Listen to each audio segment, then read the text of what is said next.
Hello students, in today's video we will be seeing about the Second Anglo Mysore War. In the last video we have seen about the First Anglo Mysore War, which started in 1767 and ended in 1769. We saw that the First Anglo Mysore War ended with the Treaty of Madras. Now let us see what happened in the Second Anglo Mysore War. It started in 1780 and it ended in 1784. The political situation in Travancore and Thanjavur was the reason behind this war. The main reason behind the Second Anglo Mysore War was the political situation existing in Travancore and Thanjavur. The political development in South India was put on a temporary hold because of Treaty of Madras. So the Madras Treaty was signed after the First Anglo-Mysore War. So after the signing of this treaty, according to this treaty, many agreements was made. And because of that, the political developments in South India was put on a temporary hold. Madhava attacked Srirangapatna with the Maratha army. So Peshwa Madhava during that time attacked Srirangapatna. Srirangapatna, as you know, is under the Mysore state. This Srirangapatna was attacked by Peshwa Madhava with Maratha army. Hyder Ali expected the British support as per the Madras Treaty. So as per the Treaty of Madras, which was signed after the First Anglo-Mysore War, if any external attacks come against either Hyder Ali or if it comes against British, they have to help each other. That was the agreement.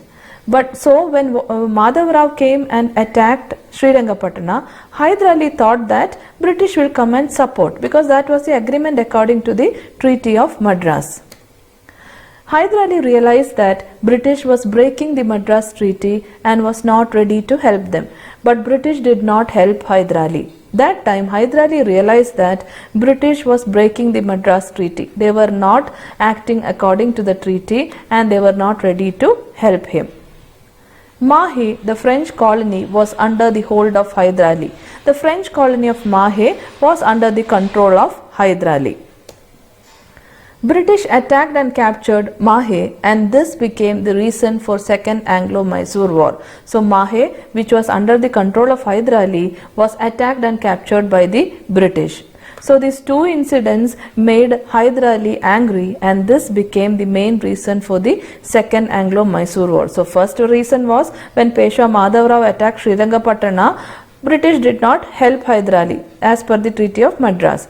The second reason was Mahe, which was a French colony which was under Hyder Ali, it was attacked and captured by the British. So these two were the reasons for Second Anglo-Mysore War. The political situation in Travancore and Thanjavur was a main reason behind this war. The political development in South India was put on a temporary hold because of the Madras Treaty.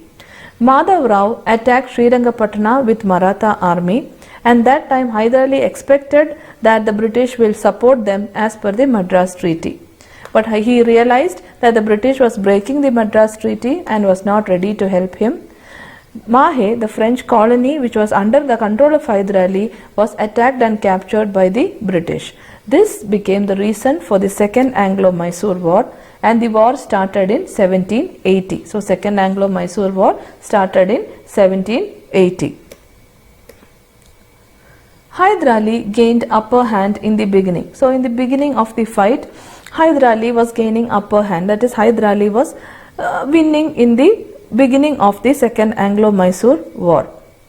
He captured many forts of Karnataka region and also Kanchipuram. Hyder Ali continuously captured many forts which belonged to Karnataka region also and Kanchipuram. When the Mysore army reached till Coromandel beach, the British officers became worried. So the British were observing that Hyder Ali is gaining upper hand, he is winning, and he was capturing forts of Karnataka and Kanchipuram. And when the Mysore army reached till Coromandel beach is the southeastern coast of Indian subcontinent. When the Mysore army reached till Coromandel beach, the British officers started becoming worried. They started becoming tensed that Hyder Ali is going to win the war. Hyder Ali attacked Coot and captured it. So during this time only Hyder Ali attacked Coot in Tamil Nadu and he captured that place also. He also threatened to attack Vandivash and Vellore. So Hyder Ali threatened to attack Vandivash is in Pondicherry, and also Vellore. So all these places Hyder Ali was capturing and he was attacking. That became a reason for tension for the British officers. An army led by Sir Eyre Coot was kept in standby by the British. So Britishers, what they did, they called an officer called as Sir Eyre Coot, and an army led by him was kept in standby by the British. This army followed Hyder Ali's army till Pondicherry. So as he threatened to attack Vandivash and Vellore. I told Vandivash in Pondicherry, Vandavasi. When Hyder Ali's army was moving till Pondicherry, Sir Eyre Coot followed him. The French refused to support Hyder Ali against the British. Now here Hyder Ali expected that the French will help him to fight against the British, because British and French had enmity. But the French refused to support Hyder Ali against the British. When Hyder Ali realized that French is not going to help him, he changed his strategy and attacked regions under British control. He changed his strategy, and whichever regions were under British control, he attacked them. He captured a large booty of arms and wealth. Hyder Ali captured a large booty of arms and wealth. So in the beginning of Second Anglo Mysore War, Hyder Ali gained upper hand. He captured many forts of Karnataka region and Kanchipuram. When the Mysore army reached till Coromandel beach, the British officers became worried, and Hyder Ali attacked Coot and captured it. He also threatened to attack Vandivash and Vellore. An army led by Sir Eyre Coot was kept in standby by the British, and they followed Hyder Ali's army till Pondicherry. The French refused to support Hyder Ali against the British, and when Hyder Ali realized this, he changed his strategy and he attacked regions under British control. He captured a large booty of arms and wealth.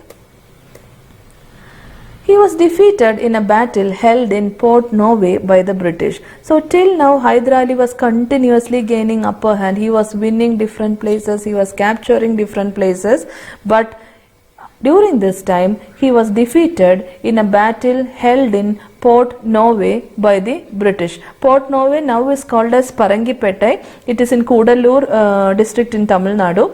So Hyder Ali was defeated in this battle held at Port Novae by the British.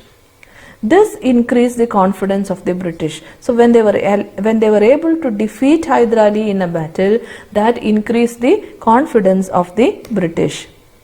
British suffered financial setbacks in Pulicat and Solingur. So even though British won this war in Port Novae, the British had suffered a lot of financial setbacks, because till now Hyder Ali was gaining upper hand. So British had naturally suffered a lot of financial setbacks in Pulicat and Solingur. British entered Salbai agreement and won over the Marathas and Nizam of Hyderabad to their side. So what British did, they wanted to get more and more support from different rulers. For that purpose, the British entered an agreement called as Salbai agreement with the Marathas and Nizam of Hyderabad. And Britishers got the support of these two rulers. Now, according to Salbai agreement, Britishers got the support of Marathas and Nizam of Hyderabad. Hyder Ali died due to illness during the war. During this time, Hyder Ali suffered some illness and he died during that time. The war was later led by his son Tippu Sultan. So after the death of Hyder Ali, the war was later led by his son Tippu Sultan.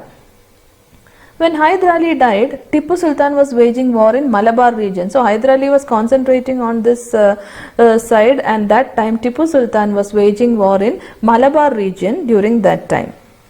British invaded Mangalore and Bidanoor. So now Britishers started to conquer more places, and that they had a benefit that Hyder Ali passed away during that time. So Britishers invaded Mangalore and Bidanoor is in Karnataka. So Britishers invaded these two places. British also tried to instigate the rulers of Calicut and Malabar regions against Tipu. So Britishers did two different strategies. One was they tried to bring more and more rulers towards their side. The second strategy is they tried to instigate the rulers of Calicut and Malabar regions against Tipu. So they wanted friendship with many rulers and they tried to make other rulers the enemies of Tippu Sultan. So that was the two type of strategy used by the Britishers. Tippu Sultan decided to protect Mangalore and the coastal region. So Tippu Sultan understood that now Britishers are coming to attack more and more places. So he decided to protect Mangalore and the coastal region.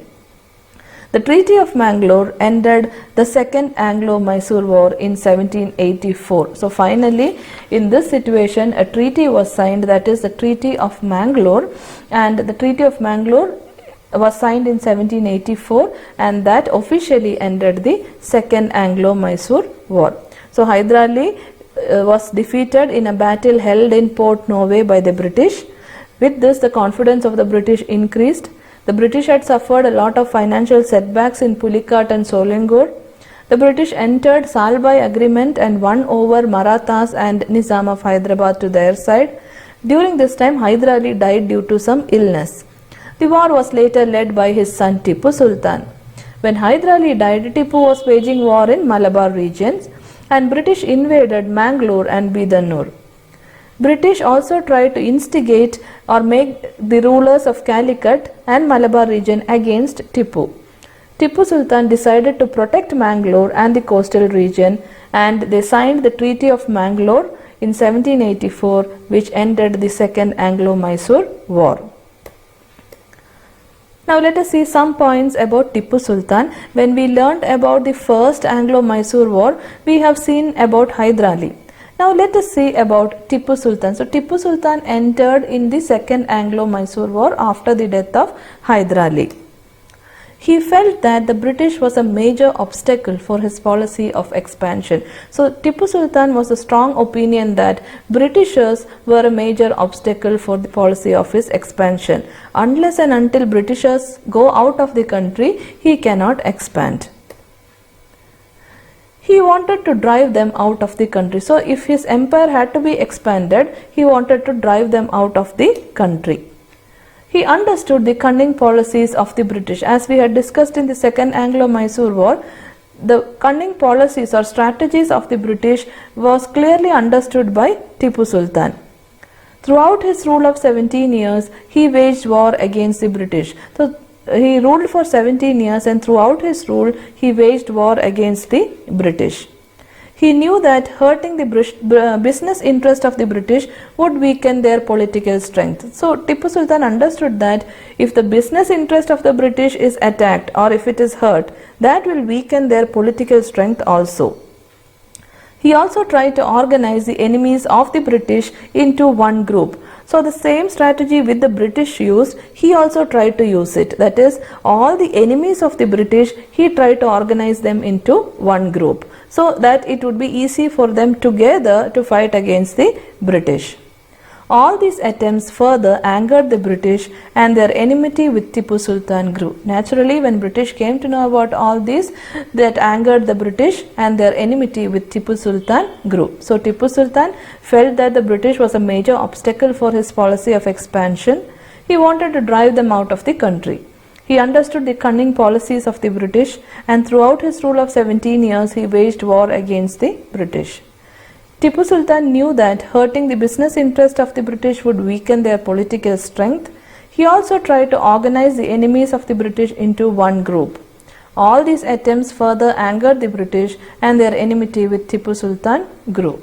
So in today's video, we have seen about the Second Anglo Mysore War, which started in 1780 and ended in 1784. The Second Anglo Mysore War ended with the Treaty of Mangalore. We have also seen a few points about Tippu Sultan. I hope you have understood all the points about these two Anglo-Mysore wars very clearly. If you have any doubts, please feel free to ask in the comment section. And if you have liked the video and if you feel it has been helpful for you, please do subscribe to my channel and do share it with your friends. I hope to see you soon in the next video. Thank you for watching.